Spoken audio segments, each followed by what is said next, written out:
Hello, everybody, and welcome to Late Night Football. It's a match reaction show, and it's finished Leicester City 2, Manchester United 2. Felt like a game where a draw was going to be the result. It felt like that from the start, but and it's finally over after 10, I think 10 Premier League games on the trot, away games on the trot, winning that. The streak is over. Manchester United finally not won an away game, and also for the first time in this season, they actually did not go behind in an away game. They still managed to come away only with the draw. So maybe they prefer going behind in games so that they can actually come back and win it. But there's a few things to discuss. Got a lot actually to discuss. I think when the team sheet came out, I was actually intrigued because I thought it was going to be a 3-5-2. That's what I thought that he was going to play with, because he started with three center backs and Maguire, Bailly, and Lindelof.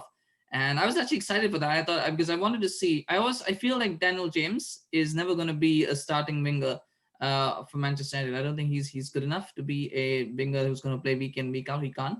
But I feel like maybe he could be an attacking wing back. He might have a future as an attacking wing back because he's pretty fast. So he can go up and down very quickly. And his shooting is obviously not the best, but he can put in a few decent deliveries when given the chance. And I think he's pretty good defensively. But as it turned out today, it wasn't the case. It was actually it was a normal it was a 4-2-3-1 with Lindelof playing at right back, and I thought that was a little bit of a suicidal decision playing against Javi Barnes, but I felt he held his own for the time that he was on the pitch. I think he held his own. Rashford should have scored right at the start, first minute. They should have scored. He should have scored that goal. I mean, that's a free header, simple chance. I was banging. I think there's quite a few people who are probably banging their tables or their computer screens or their TV screens. He should have scored a goal. He really should have scored a goal. That one, I think, it was played for him. He should have scored it. But then he got that second bite, the second chance later in the half, and he took it well. I think it was a good goal. I was a bit fortunate because I don't think Bruno was basically trying to stretch and I reach it, or at least try and do something with it, and it kind of fell nicely. It sometimes happens. It fell nicely for Rashford to then slot home, which I thought was a good finish. And that was good. And then the Leicester goal to concede was a horrible one. I think Bruno. There's a lot of questions of where the blame goes. I think it starts with Bruno because Bruno, he should know that you don't do that kind of stuff in that area of the pitch. You don't. You just try and either whip it out. You either try to play a simple pass or try and play it long or whatever. But you don't try to be cute and try and nutmeg a play or try and go to play a casual pass. That was too casual. I thought that goal. What was interesting about that goal, though, a little bit tactically, is the fact that Leicester, after going behind, what they figured out was if they can press United high up the pitch, they might be prone to errors. There were quite a few moments when United were a little bit shaky under the press, and you could see two or three Leicester players all surrounding United defender, which was interesting, and it really worked for a while. I think these are the sort of games where sometimes you feel like maybe Donny van de Beek would be a good option because he can kind of negate that. But in this case, I thought that was a good tactic. It was a good ploy, especially since United are not that good on the ball, particularly Maguire, Fred, even Bailly. They're not that good on the ball, and if you put them under pressure, they're not that good with using the ball. So I thought there were a few nervy moments, and then that goal obviously came with Leicester closing down, pressing quickly. I thought McTominay was at fault as well for that goal because even after it's won, Barnes has afforded too much time to shoot. I think both of them were at fault. There's a debate there who's more at fault, who's less at fault. I don't think we need to get into that. I think the fact is that both of them should have done better in their respective positions and knowing what the situation of the game was. As a silly goal to concede. In that second half, I thought it was quite even. It was a little bit cagey. I think both teams were a little bit, and then both teams were actually, it was kind of the way that both teams wanted to get a goal, but also both teams were kind of reluctant to go all out to get a goal. But then the goal did come from Manchester United. It was a good pass from Bailly. I thought Cavani was very smart, very intelligent with the way he found Bruno, and it was a nice finish. It was a good finish, and Rashford should have scored before that. Rashford should have scored a hat-trick really today, and I think he'll be disappointed with the result because if he had scored at least one of those two chances, United would have won. But ultimately, it was not to be because that second goal came. I know people might blame Tuanzebe. I don't think Tuanzebe is at fault. I think it had to be. The thing is, so the ball actually ricochets off Shaw. So and then Shaw goes out and he gets sort of, I think at first Fred sold himself, then Shaw sold himself. And then once the cross comes in, I think everybody's kind of expecting Perez to shoot from that position. But what he actually does is he actually finds Vardy. So they all go back in a line. And basically what happens is Vardy has a free shot on goal. I think Maguire and Bailly should probably, being the two senior centre halves and being the centre halves, marking the striker, they should have been the ones to kind of close on. Somebody's got to go next to Vardy, even if even if Perez is trying to take a shot, somebody's got to be there to avoid the rebound. So I mean that was just sloppy, poor defending. I think you got to blame both Bailly and Maguire for that. I don't think you can blame Tuanzebe, for the ricochet, because it was going in probably anyway. I don't think it was. I don't think. I think it was on target, so I don't think the hair was getting there.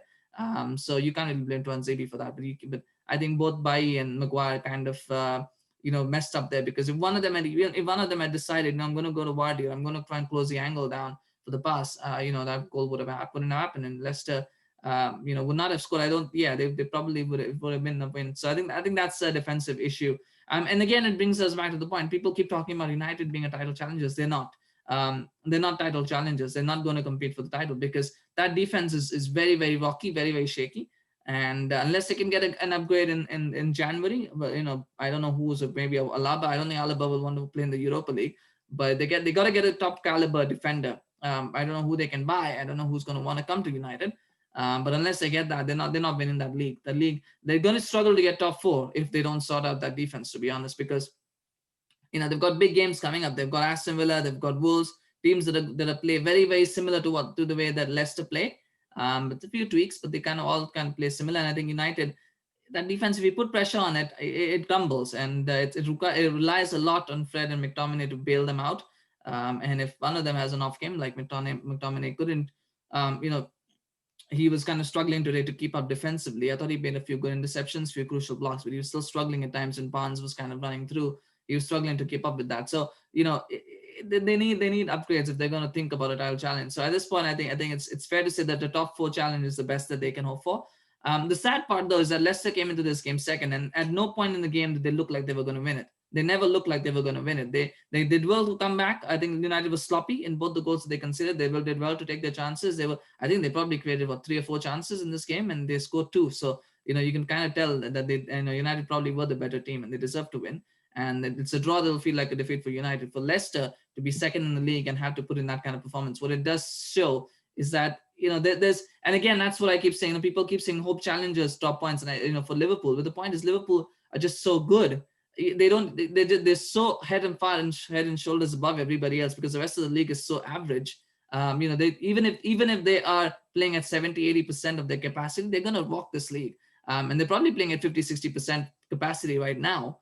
And they're so far, and they're already, they've already built a nice gap there on the teams around them. So for me, I mean, it's at this point, and that's kind of the way I always look at it. That's kind of the thing that I've always been talking, is that you can't think of any team as title challengers at this point, because all of them are so close to each other, so they're so tightly bound with each other.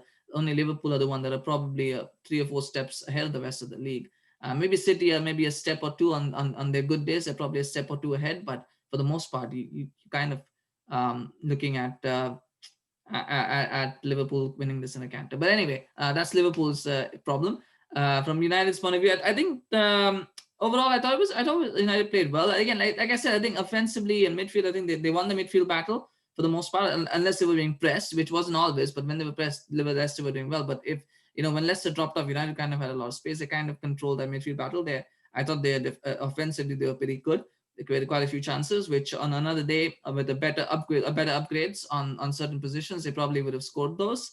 But I mean, defensively, I thought those 2 mistakes, and overall they just looked shaky when they were pressing. So it was sad. From Leicester's point of view, I mean, it's hard. It's Jamie Vardy, isn't it? If Jamie Vardy's, Jamie Vardy pretty much bailed them out in this one, because it's again, without Jamie Vardy performing, it almost feels like they're missing something. They're missing something to really consistently win games. I thought Harvey Barnes' goal was good. I thought he was full of purpose in running. And it's one of those goals, again, if somebody had closed him down, that wouldn't have been a goal. I think aside from the goal, he had a few good, he showed his space. He was pretty good down that left wing. But again, the end product was lacking from Harvey Barnes. I know people will kind of praise that, but his end product was lacking a little bit aside from the goal. And I mean, defensively, there were times when they looked they looked solid on the fullbacks, and that maybe because they were up against James and Rashford, who Rashford was having a bit of an off day. James, isn't someone who's going to always get the better of his fullback. But they look good. I thought central defensively they were okay. I think the midfield was an issue. I think the midfield. I mean, I don't think NDD had a good game. I don't think James Madisson was at his fluent best in what he was doing. So there are a few. It was a game where I think it was a bit of a flawed exhibition in some ways, but it was also a game where I think what we saw. I think the key takeaway from that, what we saw, is that these two teams, at least these two teams, they are not going to be competing for the title, right? I mean, maybe Spurs, maybe City, they might bounce back, they might show something, maybe Chelsea might prop up, but I don't think these two teams. For these two teams, it's going to be top four. It's going to be the extent of their ambitions this season. But anyway, it finishes Leicester 2, Manchester United 2. I think man of the match. It's hard to pick. I'd probably pick Bruno, I guess. A goal and an assist. You can't really get much better than that. I thought Rashford, aside from the fact that he missed those two sitters, some would say they were sitters. I thought they were pretty easy chances for the top striker to convert. I thought he had a pretty good game because he made a few vital interceptions. He actually got a couple. He would have got the assist for the Martial goal if Martial had been offside as well. So that he had a pretty good game, but it's just the clinicality. We keep talking about the strikers. We keep talking the fact that they need strikers who can take chances, and they don't have that. United have two players in Rashford and Martial who need 3 or 4 chances to get a goal. Cavani is the same as well. He probably needs 3 or 4 chances to get a goal. He's much better, I think, as a striker at this point. He's a better striker than Martial and Rashford. But he's not. Again, it's the clinicality that's hurting them, and could have been avoided. There were players that they were interested in that. If they had come, United wouldn't be in this position. I mean, imagine having different players to Rashford and Martial who you could rely on to get goals. But anyway, that's a story for another day. That's a what if that you can't really work on. But anyway, it was a good game. Smash a like if you enjoyed the match. Let me know what you thought about the game, and what do you think? Where do you think Leicester United's ambitions lie this season? What do you think? It's a draw that will feel like a win for Leicester. It's a draw that will feel like a defeat for Manchester United. But please remember to also subscribe to the channel if you're new. Appreciate the followers, appreciate the support, and want to keep producing this content. So it'd be very nice to have your subscription, and to be able to continue to do that. But thank you so much for watching. Take care. Have a good day or night, whatever time you're watching this. I'll be back again with the Arsenal Chelsea reaction show. We'll be doing that as well, and so we'll be back again in a little bit. But if I don't see you for that, take care. Or otherwise, see you soon. Bye bye.